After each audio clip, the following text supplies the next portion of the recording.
Hello everyone, welcome to my channel. If you are new, don't forget to like, comment, and subscribe. Welcome back to all my returning subscribers. So for those of you who did not watch my last video, I was doing a product review on CenDale's 3D Puff Glow in the Dark Vinyl, and I absolutely love that product. They sent me that product to test out, and today they sent me their DTF powder along with their film and some extra goodies in the box. So this is how the DTF powder comes in a little bag. For those of you who don't know, I love doing the DTF to sublimation hack. That's one of my favorite ways to make custom shirts because I don't have a DTF printer, but that hack lasts a long time on all my shirts and on my customer shirts as well. But this is going to be the first time that I'm trying CenDale's DTF powder and film, so I'm going to give you guys my honest review. Thank you so much, CenDale, for sponsoring today's video and sending me over your product so that I can be able to test it out. And I like to put it in a little storage bin so that when I'm applying the powder onto the film, I can just do everything in there and then put the powder back because the powder is reusable. But I would not be mixing this powder with the other powder that I have because it's different. So I'm for sure going to buy another storage bin today. And then they also sent me over masking tape, which I'm super excited because I just ran out of my masking tape. And I like to use the masking tape because I like to use copy paper behind the film so that my printer can read that something needs to be printed out. I know a lot of people just put the film right through, but my printer personally does not read the film just like that. They also sent over some parchment paper and then their instruction manual as well. So just make sure if you are interested in getting this product that you follow the instruction manual. And also don't forget to use my code, which I will link it down below along with the link so that you can save 10% off of your purchase. So they also sent over the film, and this comes with 30 sheets. It's A4 size, premium DTF transfer film sheets. So this is how it looks. So we are going to be testing this out. I am going to print out a design, just any design just for this video purpose. And I'm going to be using a white shirt to show you guys. Without further ado, let's get right into this video so I can show you guys how to use CenDale's products. Okay guys, so when you open the packaging, they already have the print side up for you. So all you have to do is take one out.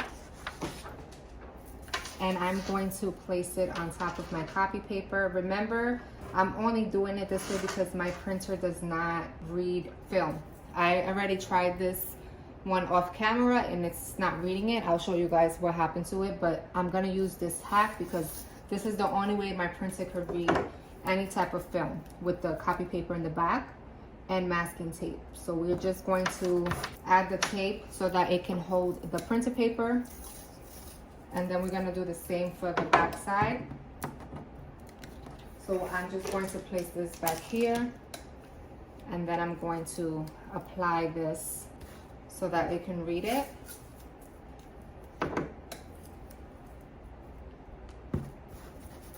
So now we're going to send it over to the printer and print out the design. But before I do, I did want to show you guys what I was talking about. So this is what my printer does, not only for this film, for any DTF film that I've used. It prints out like this and then it spits out the film. So I found a way to be able to trick my printer, and this is how I do it. So let's take you guys over to my printer so you can see it printing out. I also already have my heat press set to 295 degrees for 180 seconds so that I can be able to cure the design once I add the powder over it. And this is the heat press that I have. I know if you have your easy hand press, you can be able to hover over it or place it on top. But this is the one that I have. So I like to put this down as much as I can without pressing down on the clamp, because you don't want to do that. You want to just hover over the image as close as you can so that it can be able to cure evenly. Okay, so it's in the printer. This is the printer I use, the Epson EcoTank 2850. I use the HTV Vance sublimation ink. This is how I do all my DTF to sublimation hacks using this printer. So let's see if it prints out now with the copy paper. Okay, so while that's doing its thing, I am going to set up my working table where I have butcher paper on my table so that I don't make a mess when utilizing the powder to be able to apply it to the film. Once it's printed out, remember to mirror your image prior to printing it out. And I'm going to be applying the DTF powder on top. So I'm using a measuring spoon that I use when I have my other powder. You can, if you don't have a measuring spoon, it's fine. You can just sprinkle some like that from the bag itself. So once you have some sprinkles on, all you want to do is just back and forth to make sure that each part of the design is coated with the actual powder.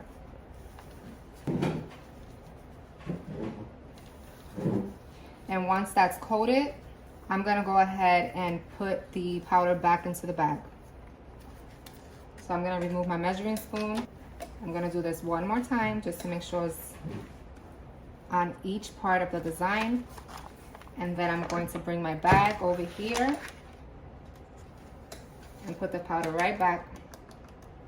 Once that's done, I like to just take out the excess amount of the powder, make sure that there's nothing extra on there, and then just remove the copy paper from the back. And once that's done, I'm going to place this into my press. All right, so it finished beeping. So we're gonna go ahead and just remove it. And as you can see, it looks very vibrant. I'm gonna go ahead and cut around it just because you can see some of the powder from when I was applying it. I don't want that on the shirt. So this is how it's supposed to look once you cure it. Okay, so we're going to preheat the shirt, but prior to doing that, I did want to say that once you cure your image, the instructions says to set the temperature between 302 degrees to 329 degrees for 15 seconds, and then it says after the pressing process is finished, you remove the film and you enjoy your custom shirt. So we're going to go ahead and change the temperature. So I already preheated my shirt. I thought I had a brand new white shirt, but I don't. But it's okay, I'm using one of my old ones, and I'm going to be applying the design on the back of the shirt. So I cut around the image. You don't have to, you can just press it like that. I wanted to cut it. So we're gonna go ahead and place it right there. I like to use heat resistant tape to secure the image onto the shirt. You don't have to, this is optional, but I always do that for all my designs on my shirts. And this is the one that I use. They have the blue one, they have this brown one. I have this one linked in my Amazon storefront. So I'll make sure to put that link down below as well in the description box. So I'm just going to apply this right here. I'm going to apply the parchment paper over it, and then we're going to press for 15 seconds. Okay, 15 seconds is up. I'm gonna let it cool for a few seconds, and then I'm gonna go ahead and peel the film off. Wow, this looks so nice, and it feels so nice as well. The instructions doesn't say to do it for a second press. I'm gonna do it just for a few seconds. You don't have to do this option. I always do second press on all my shirts. And here's how the final product came out. I absolutely love how this came out, and it was an easy process. It did not take long at all, guys. Thank you all so much for tuning in and watching me test out CenDale's DTF powder and film. I absolutely love it, like I said, and everything will be down in the description box below. Don't forget to use my code so that you can be able to save 10% off of your purchase. And I will be back with many more videos showing you guys how to make custom shirts, custom cups. Don't forget to like, comment, and subscribe. And if you have any questions, feel free to comment down below. And thank you so much again, CenDale, for sending me your products to try out. And I see you all in my next video.